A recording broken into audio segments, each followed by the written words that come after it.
नमस्कार, मैं रवीश कुमार। आदि पुरुष फिल्म के संवाद को लेकर विवाद नहीं होना चाहिए।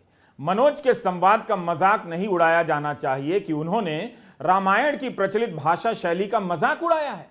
सत्ता के साथ जो भी होते हैं, केवल उन्हें हक है कि वे आपकी किसी बात से आहत हों। आप उनकी बात से आहत होंगे तो यह आपकी समस्या मानी जाएगी, बल्कि आप कुछ भी ऐसा ना करें जिससे वे आहत हो जाएं, तब प्रॉब्लम होगा। कायदे से कौन सा संवाद कैसा हो, इसकी छूट सभी लेना चाहेंगे। अच्छा है या बुरा है, यह आपका मत हो सकता है। जब तक आप लाठी लेकर सिनेमा हॉल नहीं जाते हैं, बैन कराने जैसी मूर्खता नहीं करते हैं, तब तक आपकी आलोचना या तारीफ दोनों अपनी जगह हैं। मनोज ने संवाद लिखे हैं तो एक अलग मामले में मोदी जी ने गीत में कुछ पंक्तियां जोड़ दी हैं। यही बहस कीजिए कि दोनों में से कौन जोरदार और ओरिजिनल लिख रहा है। मनोज जैसे संवाद लिखने वाले कोई आज नहीं हुए, पहले भी हुए हैं। मनोज पर आरोप है कि यह सतही संवाद भी उनका अपना नहीं, किसी की नकल है। लेकिन मनोज का कहना है कि काफी सोच समझ कर लिखा है। बात सही है, नकल का काम यूं ही नहीं होता, सोचा और समझा तो जाता ही है।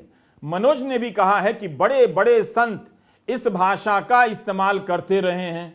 जब तक वो बड़े बड़े संत सामने आकर मनोज को गलत नहीं कहते हैं, तब तक आप इस वीडियो को देखिए। मनोज ने एक काम तो किया है, रामायण के फिल्मी प्रस्तुतिकरण को हर तरह की मर्यादा से मुक्त कर दिया है। अब कोई नहीं कहेगा कि रामायण पर फिल्म बना रहे हैं तो ऐसे ही बनाएंगे, बल्कि अब आप कैसे भी बना सकते हैं। आपको याद होगा, दिल्ली यूनिवर्सिटी ने अपने कोर्स से ए.के. रामानुजम के निबंध 300 रामायण को हटा दिया। मनोज के संवाद के बाद अब दिल्ली यूनिवर्सिटी को फिर से वो कोर्स वापस लेना चाहिए या मनोज की फिल्म को कोर्स में रख लेना चाहिए, ताकि पतन भी हो तो लगे कि शान से हम पतनशील हैं। 300 रामायण की जगह मनोज की एक रामायण से ही छात्र ज्ञानी हो जाएंगे और ऐसे ज्ञानी छात्रों को मनोज की उपाधि दी जाए। बहरहाल सत्ता मनोज के साथ है। इस फिल्म में कई मुख्यमंत्रियों का विशेष धन्यवाद किया गया है। इस टाइप के संवाद लिखने का इससे अच्छा मौका हो ही नहीं सकता था। मनोज ने वो कर दिखाया है जिसे खुद बीजेपी के ये मुख्यमंत्री नहीं कर सकते थे। धर्म की राजनीति अंत में अधर्म ही पैदा करती है। गजब का दौर है, पता नहीं कब कौन नेता भाषण पढ़ने लग जाए। मणिपुर तेरे बाप का, गांव जला तेरे बाप का, घर जला तेरे बाप का, तो हमरे बाप का क्या। इन्हीं सब विचित्रताओं पर हम आज के वीडियो में बात करेंगे। लेखक मनोज के संवाद पर नहीं, गीतकार प्रधानमंत्री मोदी पर भी बात करेंगे। 16 जून को जब प्रधानमंत्री मोदी के सहयोगी और विदेश राज्य मंत्री अपने घर जल जाने पर हाय तौबा कर रहे थे, उस दिन प्रधानमंत्री ने एक बहुत जरूरी ट्वीट कर दिया और इस ट्वीट से पता चला कि ज्वार की खूबियों पर एक गाना बना है जिसमें प्रधानमंत्री को राइटर हैं। इस ट्वीट से सारे आरोप गलत साबित हो गए। मणिपुर को लेकर प्रधानमंत्री कुछ नहीं कर रहे हैं, लेकिन ज्वार को लेकर कितना कुछ कर रहे हैं। गाने की पंक्ति लिख रहे हैं। प्रधानमंत्री ने जो गाना ट्वीट किया है उसमें एक अमर पंक्ति है, श्री अन्न खाकर जियो हजारों साल। वैसे 1959 में मजरू सुल्तानपुरी ने सुजाता फिल्म के लिए गाना लिखा, तुम जियो हजारों साल, साल के दिन हो 50,000। नेहरू के दौर की फिल्म के गाने का मुखड़ा मोदी के दौर में नकल हो जाए या वैसा ही आ जाए और संबित पात्रा अभी तक नेहरू की निंदा ना करें, इसका मतलब है कि आज देश में सूरज नहीं निकला है। क्या लाइन है, श्री अन्न खाकर जियो हजारों साल। इस गाने को हर दिन काम शुरू होने से पहले हर दफ्तर में बजाया जाना चाहिए, ताकि पूरे दिन लोग काम ही ना कर पाएं। 16 जून को प्रधानमंत्री ने ट्वीट कर इसकी सूचना दी। उसी 16 जून को महिला पहलवान विनेश फोगाट ने एक गीत ट्वीट कर दिया, उस पर भी नजर डाल लीजिए। सुनो द्रौपदी तुम शस्त्र उठा लो, अब गोविंद ना आएंगे, कल तक केवल अंधा राजा, अब गूंगा बहरा भी है, होठ सिल दिए हैं जनता के, कानों पर पहरा भी है। तुम ही कहो ये अश्रु तुम्हारे, किसको क्या समझाएंगे, सुनो द्रौपदी तुम शस्त्र उठा लो, अब गोविंद ना आएंगे। मुझे पता था कि आप पुष्यमित्र उपाध्याय के इस गीत पर वाह वाह करेंगे, लेकिन समय की विचित्रता देखिए। जिस पुष्यमित्र के गीत को विनेश फोगाट ने ट्वीट किया है, वो एक बार प्रियंका गांधी से नाराज हो गए कि चित्रकूट की रैली में उन्होंने उनके ये गीत पढ़ दिए। हमने उनके ट्विटर हैंडल पर उस समय का ट्वीट खोजा मगर नहीं मिला, लेकिन कई अखबारों में उस समय यह खबर छपी थी। 18 नवंबर 2021 के दिन टाइम्स ऑफ इंडिया ने इसकी रिपोर्टिंग की। कवि पुष्यमित्र उपाध्याय ने कहा कि उनकी यह कविता एक गंभीर सामाजिक विषय को उठाने को लेकर रची गई थी। इसका राजनीतिक उपयोग इसकी भावनाओं को सीमित करने वाला है। उन्होंने कहा कि यदि प्रियंका गांधी ने उनकी पंक्तियों का राजनीतिक उद्देश्य के लिए उपयोग ना किया होता तो बेहतर होता। भास्कर ने उनके ट्वीट को छापा था, जहां उन्होंने प्रियंका से कहा था कि मैं आपको ये अनुमति नहीं देता हूं कि आप मेरी साहित्यिक संपत्ति का राजनीतिक उपयोग करें। कविता भी चोरी कर लेने वालों से देश क्या उम्मीद रखेगा। पुष्यमित्र उपाध्याय ने अमर उजाला से कहा कि उन्होंने 2012 में निर्भया प्रकरण से आहत होकर इन पंक्तियों की रचना की थी। इसके माध्यम से वे समाज के सभी वर्गों की महिलाओं का दर्द उभारना चाहते थे, लेकिन अब इसका बार बार राजनीतिक दुरुपयोग किया जा रहा है और यह महिलाओं के कष्ट पर लिखी इस कविता का दुरुपयोग है। इसके पहले कांग्रेस नेता दिग्विजय सिंह ने भी अपने मंच से इन पंक्तियों का उपयोग किया था। उस समय भी पुष्यमित्र उपाध्याय ने इसके राजनीतिक उपयोग को लेकर विरोध प्रकट किया था। चुनावी समय था और यूपी में लड़कियों के साथ होने वाली हिंसा के संदर्भ में प्रियंका गांधी इस कविता को पढ़ रही होंगी कि उठो द्रौपदी अब शस्त्र उठा लो। राजनेताओं को वैसे भी वीर रस की कविताएं पसंद आती हैं, मगर वीर रस के रचयिता कवि पुष्यमित्र को यह बात पसंद नहीं आई, जबकि वे खुद इस कविता के जरिए निर्भया के समय यूपीए सरकार की उदासीनता पर राजनीतिक चोट करते हुए प्रतीत होते हैं। लेकिन अब उन्हें लगता है कि प्रियंका गांधी का पढ़ना इसका राजनीतिक इस्तेमाल है। उम्मीद है कवि फिर से विनेश फोगाट का विरोध करेंगे कि उन्होंने इसका राजनीतिक इस्तेमाल किया, दुरुपयोग किया। हम समझते हैं कि विनेश फोगाट ने इस गीत का सोच समझकर ही इस्तेमाल किया होगा, पुष्यमित्र से पूछ लिया होगा। कवि को भी तो ईडी का डर लग सकता है। यह एक जनरल सवाल है जो किसी से भी पूछा जा सकता है। प्रधानमंत्री गाने में कोलैबोरेट करने लगे हैं। मुझे चिंता है कि इस उत्साह में आत्मनिर्भर भारत के सारे गीतकार और संवाद लेखक प्रधानमंत्री निर्भर ना हो जाएं। प्रसून जोशी निर्भया के समय गीत लिखा करते थे तो महिला पहलवानों पर नहीं लिख सकते, लेकिन कोई बात नहीं, कम से कम उनसे ज्वार पर तो लिखवाया ही जा सकता था। इससे प्रधानमंत्री का कीमती समय भी बच जाता। इन्हीं का एक सवाल था प्रधानमंत्री से कि आप में इतनी फकीरी कहां से आती है। प्रधानमंत्री खूब समझते हैं कि गीत लिखने वालों में अब फकीरी आ गई है। वे महिला पहलवानों पर लिखकर अपनी किरकिरी नहीं करवाएंगे, वरना ईडी भिजवाएंगे, बचा नहीं पाएंगे। ईडी की सीडी पर नाचे इंडिया, ईडी की सीडी से भागे इंडिया, ये गाना कैसा रहेगा जॉन। अब मनोज के होते लगता है प्रसून की जरूरत नहीं रही। मनोज ही नए जोशी हैं, मनोज ही नए प्रसून हैं। मनोज अपने आप में मनोज तो हैं ही, वही सनोज हैं, सरोज हैं और अफरोज हैं। प्रधानमंत्री समझ गए होंगे कि ज्वार पर गीत लिखने का काम, श्री अन्न पर गीत लिखने का काम द्वार पर खड़ा गीतकार नहीं कर सकता है, इसलिए वे खुद कोलैबोरेट कर गाना लिख रहे हैं। प्रधानमंत्री इस गाने के को राइटर हैं, बस मणिपुर में को राइटर या को ड्राइवर की भूमिका में नजर नहीं आ रहे हैं, जहां डबल इंजन नाम की मोटर गाड़ी सड़क से उतरकर खड्डे में गिर गई है। 16 जून बहुत विचित्र दिन रहा। आज के वीडियो में 16 जून याद रखिएगा और वीडियो पूरा देखिएगा। सेना के retire lieutenant general Nishikant Singh ने ट्वीट किया कि वे मणिपुर से हैं और रिटायर जिंदगी जी रहे हैं। मणिपुर एक राज्य तो है, मगर आज राज्य विहीन हो चुका है। यहां कभी भी किसी की संपत्ति और जीवन नष्ट की जा सकती है, जैसे लीबिया, लेबनान, नाइजीरिया और सीरिया वगैरह में हो जाती है। ऐसा लगता है कि मणिपुर को उसके हाल पर छोड़ दिया गया है। क्या कोई सुन रहा है? इसके साथ इन्होंने 1999 का एक स्टैंप भी साझा कर दिया कि युद्ध की सीमा होती है। जो हाल आदि पुरुष के दर्शकों का हुआ है, जो आहत होने के नाम पर दूसरों को खदेड़ा करते थे, अब खुद आहत हो रहे हैं मगर खुद को खदेड़ नहीं पा रहे हैं। वही हाल लेफ्टिनेंट जनरल साहब का लगता है। उनके ट्वीट से लग रहा है कि वे राज्य को पुकार रहे हैं, प्रधानमंत्री की चुप्पी की बात कर रहे हैं। लेकिन जब इनका पहले का ट्वीट देखा गया तो लेफ्टिनेंट जनरल साहब भयंकर मोदी समर्थक निकले।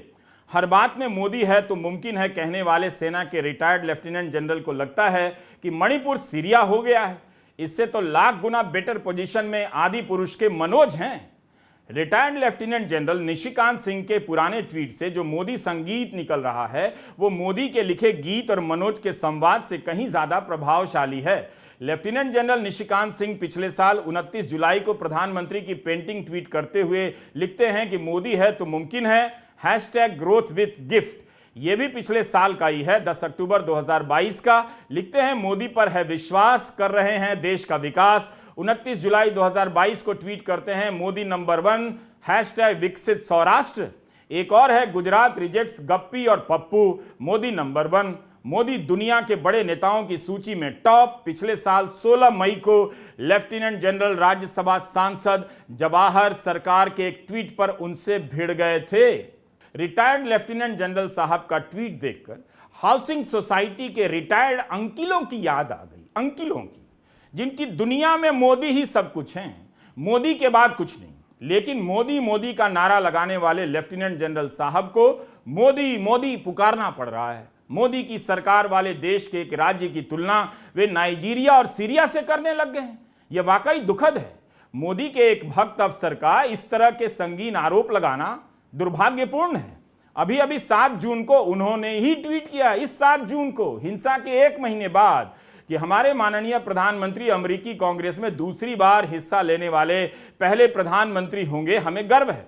जैसा कि हमने कहा, इस वीडियो में आप कई तरह की विचित्रताएं देखेंगे, तो अब देखिए, उसी 16 जून की रात मणिपुर की बीजेपी अध्यक्ष शारदा देवी के घर पर हमला हो गया। सेना ने उनका घर बचा लिया। एक अन्य जगह पर बीजेपी के कार्यालय को भीड़ ने घेर लिया, उसे भी बचा लिया गया। इसके पहले विदेश राज्य मंत्री और बीजेपी के सांसद के घर को जला दिया गया। आप कहेंगे कि बीजेपी के अध्यक्ष जेपी नड्डा को तो राज्य में बीजेपी के नेताओं के घर जाना ही चाहिए। यह मुखौटा देखिए, नड्डा जी का है। त्रिपुरा में उनकी सभा में लोग उनका मुखौटा पहनकर आए हैं, यानी मंच से नड्डा जी होंगे और सामने बैठे लोग भी उनका ही मुखौटा पहनकर नड्डा जी बन जाएंगे। नड्डा जी को कहेंगे और नड्डा जी को सुनेंगे। कभी मोदी का मुखौटा लोग पहना करते थे, आज मोदी के रहते नड्डा जी की लोकप्रियता त्रिपुरा में इतनी बढ़ गई है कि लोग नड्डा जी का मुखौटा पहनने लगे हैं। तब यह पूछा जा सकता है कि 16 जून की रात नड्डा जी अगरतला पहुंच गए, पास के मणिपुर क्यों नहीं गए? यह तस्वीर 17 जून की है। यहां मोदी सरकार के 9 साल होने पर रैली हुई है। मतलब बीजेपी के नेताओं के घर जल रहे हैं और वहीं पड़ोस में नड्डा जी 9 साल होने पर रैली कर रहे हैं। पता चलता है कि बीजेपी मणिपुर से ज्यादा रैली को कितना महत्व देती है। मैं एक ही बात कहना चाहता हूं कि ये जो 9 साल प्रधानमंत्री मोदी जी के नेतृत्व में जो हम सब लोगों ने देखा है, उसमें हमने पाया है कि इन 9 सालों में भारत की तस्वीर और तकदीर को मोदी जी के नेतृत्व ने बदल डाला है। इसको मैं गौरव के साथ कहता हूं। घर जल जाए मगर रैली न जाए, यह समय विचित्र तो है और यही आप इस वीडियो में देखेंगे। इस रैली में प्रधानमंत्री की पूर्वोत्तर की नीतियों की तारीफ तो हुई होगी, मगर मणिपुर में उन नीतियों का क्या हुआ, क्या इसका भी जिक्र हुआ होगा? आप गेस कर लीजिए या सुन लीजिए। 2014 से पहले लगता था कि भारत में योग का प्रसार रामदेव के कारण हुआ है, लेकिन अब रामदेव अपनी कंपनी के अन्य उत्पादों के प्रचार प्रसार में ज्यादा नजर आते हैं और प्रधानमंत्री मोदी योग के प्रचार प्रसार में रामदेव से भी ज्यादा नजर आते हैं। गीत लिखने के साथ साथ एक प्रधानमंत्री अपना एनिमेशन भी रीट्वीट करते हैं। एनिमेशन में कोई योगी नहीं है, योगा गुरु नहीं है, वो काम भी प्रधानमंत्री कर रहे हैं। इतना काम करेंगे असलियत में भी और एनिमेशन में भी, तो मणिपुर जाने के लिए कहां से टाइम निकालेंगे? वैसे भी अब अमेरिका जाने का टाइम आ गया है। तो 10 पार्टियां, Congress, Janata Dal united, CPI, CPM, Trinamool Congress, Aam Aadmi party, all India forward bloc, NCP, Shiv Sena UBT और रेवोल्यूशनरी सोशलिस्ट पार्टी आरएसपी, ये 10 पार्टियां ने 10 तारीख को प्रधानमंत्री को लिखित में एक खत भेजा था कि हम आपसे मिलना चाहते हैं। आज भी वो इंतजार कर रहे हैं और हमारी आशा है और ये लोग सब उम्मीद कर रहे हैं कि प्रधानमंत्री 20 तारीख को अपनी विदेश यात्रा में जाएंगे, पर उसके पहले उनको कुछ समय मिलेगा इन 10 पार्टियों से मिलने का।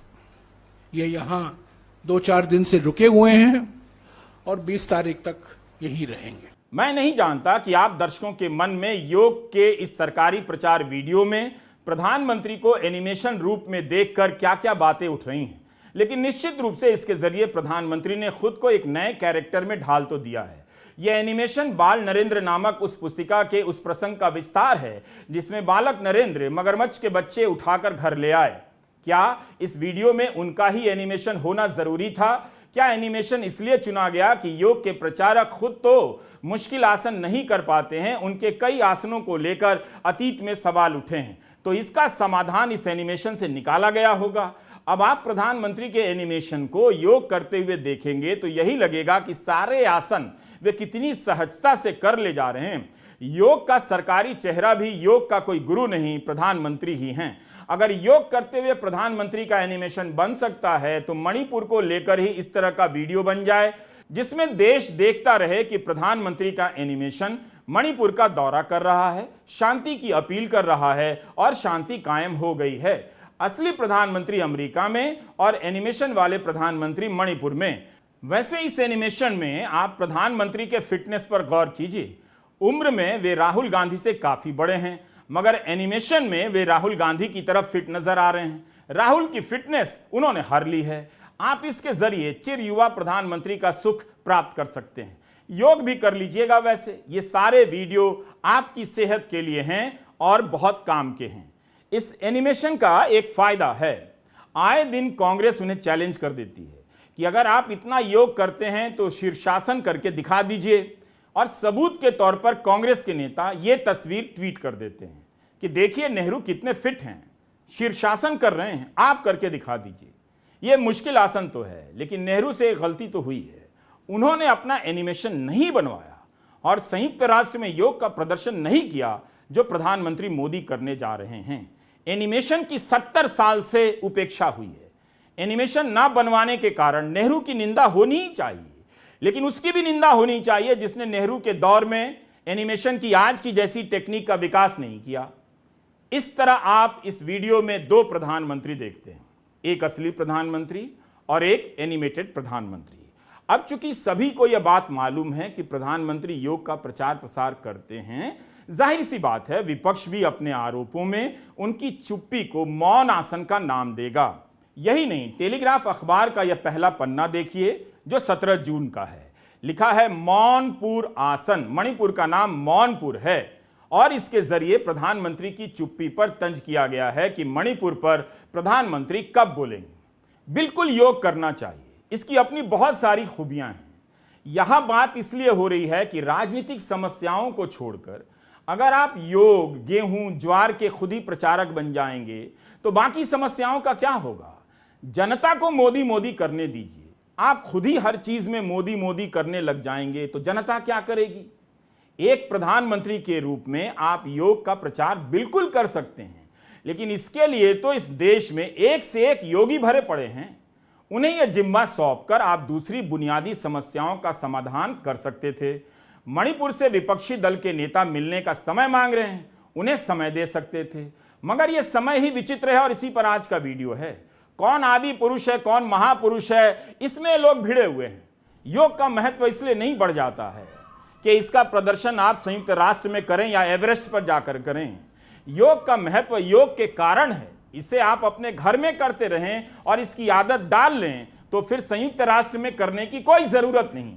2014 के बाद से योग का कितना प्रचार हुआ, खुद प्रधानमंत्री ने आध्यात्म और संतुलन का महत्व कितने भाषणों में समझाया, लेकिन इसके बाद भी भारतीयों की स्वास्थ्य की हालत बहुत खराब है। 2019 में 7 करोड़ लोगों को डायबिटीज की बीमारी थी, 2021 में 10 करोड़ लोगों की हो गई। भारतीय चिकित्सा शोध परिषद का एक सर्वे आया है कि 4 साल में डायबिटीज के मरीजों की संख्या 44% बढ़ गई है। 10 करोड़ लोगों को डायबिटीज है और 13 करोड़ लोगों को प्री डायबिटीज। इसके अलावा हाइपरटेंशन, हाई बीपी की भी बाढ़ आई हुई है। 35.5% लोग हाइपरटेंशन के शिकार हैं और 31 करोड़ लोगों को हाई बीपी है।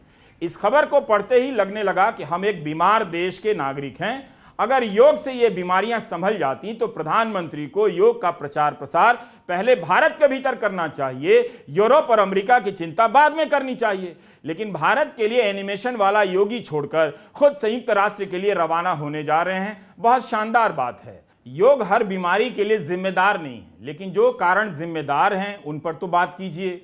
यहां हर 4 में से 1 व्यक्ति मोटापे का शिकार है, जो अपने आप में बीमारी है। मोटापे के मामले में भारत दुनिया के पहले 5 देशों में आता है। दिसंबर 2020 में इंडियन एक्सप्रेस में एक रिपोर्ट छपी थी कि 74% भारतीयों को स्ट्रेस की समस्या है, जिसे आप टेंशन कहते हैं। 88% को बेचैनी या एंग्जाइटी की परेशानी है।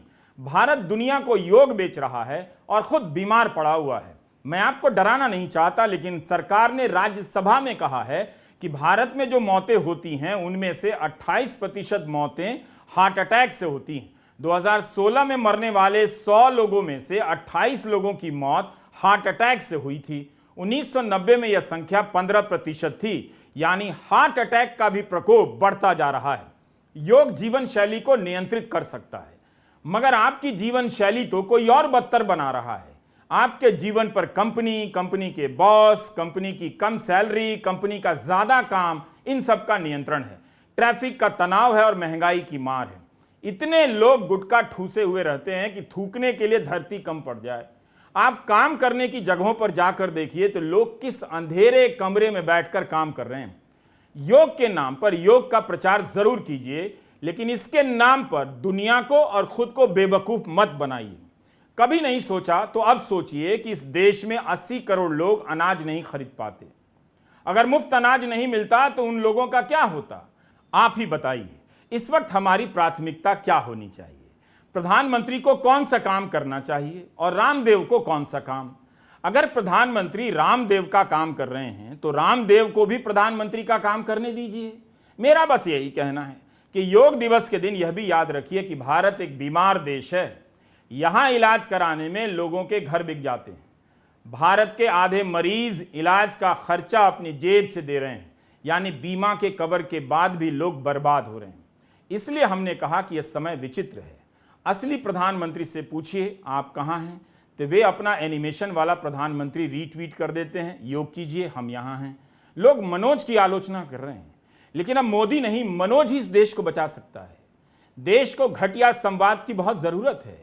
जैसे खेत तेरे बाप का, खेत में खाद तेरे बाप का, खेत में पानी तेरे बाप का, खेत में जनरेटर तेरे बाप का, खेत के जनरेटर में डीजल तेरे बाप का, खेत का चावल तेरे बाप का, तो कैंसर तेरे बाप को। लोग ताली बजाएंगे, भूल जाएंगे कि 2020 में एक अध्ययन आया है कि भारत में कैंसर के रोगियों की संख्या 2025 में 30 करोड़ होने जा रही है। हम सभी ने अपने सोचने समझने की शक्ति को इस स्तर पर लाने में 9 साल की मेहनत की है। इसका जश्न मनाइए। महापुरुष को ही आदि पुरुष और आदि पुरुष को ही महापुरुष घोषित कर दीजिए, बाकी पुरुष को चलता कर दीजिए। नमस्कार, मैं रविश कुमार।